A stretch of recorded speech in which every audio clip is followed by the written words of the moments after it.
Salut à tous. Aujourd'hui sur TechNeige, on m'a prêté l'Urbain 2. C'est la dernière version du vélo électrique de la marque le Vélomad. J'aime beaucoup cette marque et en particulier le modèle Sport Plus qui a la meilleure assistance que j'ai pu tester jusqu'à aujourd'hui sur ma chaîne. Mon test de l'Urbain 2, c'est tout de suite sur TechNeige.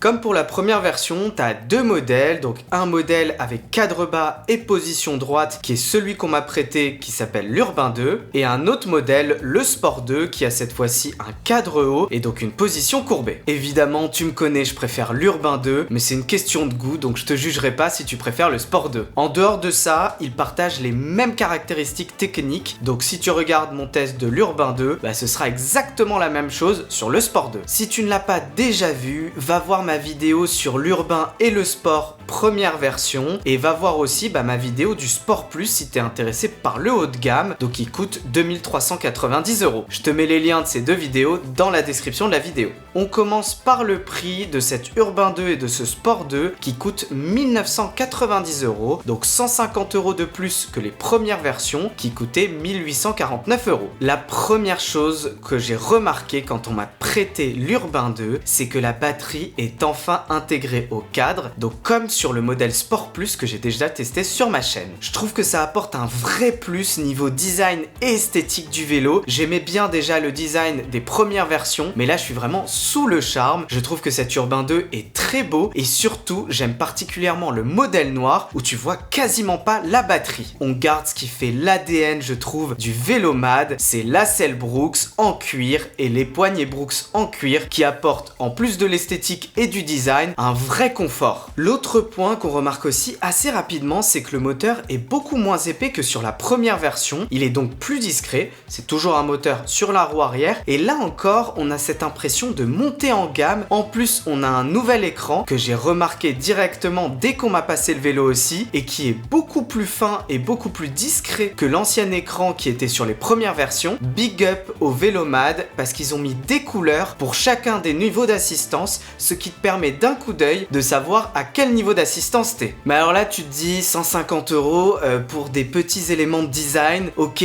mais moi je suis pas prêt à dépenser autant pour ça. T'auras tout à fait raison parce qu'en fait les gros changements de ce vélo c'est pas uniquement des changements niveau design, c'est surtout l'assistance et l'autonomie. Comme sur la première version et comme je l'ai dit juste avant, on a un moteur sur la roue arrière avec un capteur de rotation. Si tu veux savoir ce que c'est un capteur de rotation, tu vas voir ma vidéo sur mes conseils pour l'achat d'un vélo électrique où j'en parle. Ce qui change au niveau du moteur par rapport à la première version, c'est que la sensibilité du capteur a été très fortement augmentée. Donc concrètement, ça veut dire que tu appuies à peine sur la pédale et là tu démarres et d'ailleurs ça surprend un peu. L'avantage, c'est que maintenant quand tu es en montée par exemple, tu galères plus. À peine tu as touché la pédale et tu as fait un quart de rotation du pédalier que le moteur se déclenche et donc tu as l'assistance pour t'aider. Une fois que tu es lancé, c'est vraiment très agréable et tu sens le moteur qui t'accompagne sans que ce soit trop brutal, donc ça c'est plutôt bien géré. Par contre, là où tu vois que c'est un capteur de rotation, c'est sur la reprise, c'est-à-dire que tu roules, tu t'arrêtes de pédaler et quand tu reprends, là faut faire une demi-rotation, voire une rotation du pédalier avant de sentir que l'assistance se déclenche de nouveau. L'inconvénient, et j'ai été apparemment le seul à relever ce problème, c'est que quand tu freines et donc que t'es quasi à l'arrêt mais que t'as encore le pied sur la pédale, t'as des à-coups et du coup ton vélo avance tout seul. Donc faut bien garder les mains sur le frein. Le deuxième gros changement, c'est l'autonomie avec une batterie de 460 Wh au lieu de 375 Wh sur les premiers modèles. Pour te donner une idée, avec des trajets variés, j'ai fait plus de 55 km et il me restait un peu moins de la moitié de la batterie. Ça veut dire que je pouvais vraiment atteindre les 70 voire 80 km, c'est une autonomie hyper confortable. Par contre, petite remarque, je n'ai pas réussi à afficher le pourcentage de batterie, c'est un peu dommage parce que c'est beaucoup moins précis. L'autre truc qui ne change pas sur cette Urbain 2 et qui est aussi dans l'ADN de la marque parce que tu le retrouves sur tous les modèles, c'est le dérailleur 10 vitesses. Sur l'Urbain 2 et le Sport 2, il y a deux modèles possibles possible en fonction de l'approvisionnement et donc de la disponibilité. C'est le Shimano Tiagra 10 vitesses qui était déjà présent sur les autres modèles et que j'ai eu moi dans mon vélo de test, et le Microshift 10 vitesses aussi que je n'ai malheureusement pas pu tester. Évidemment, normalement, ces deux dérailleurs sont censés être équivalents, donc que tu aies l'un ou l'autre, ça reviendra au même. Comme je l'ai dit sur d'autres vidéos, je préfère les 3 vitesses du Véligo ou du Vélib ou un single speed, c'est-à-dire une seule vitesse, comme le Cowboy ou l'iWish. Je trouve ça quand même beaucoup plus pratique en ville. Mais bon, après c'est une question de goût,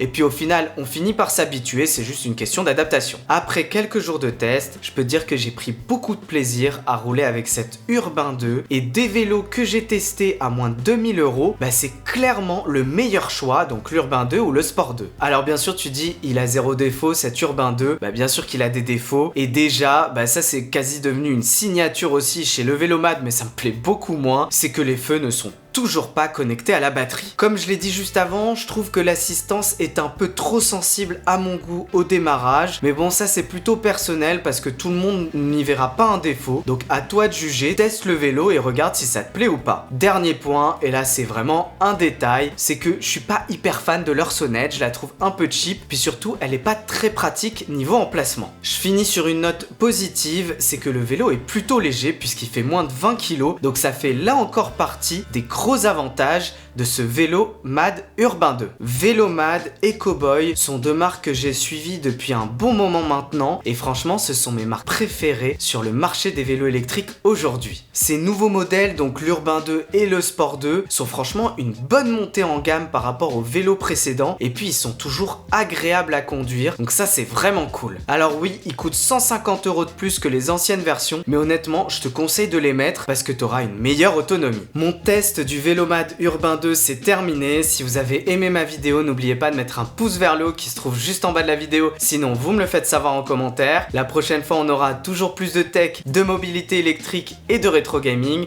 mais en attendant je vous dis à bientôt sur TechNesh.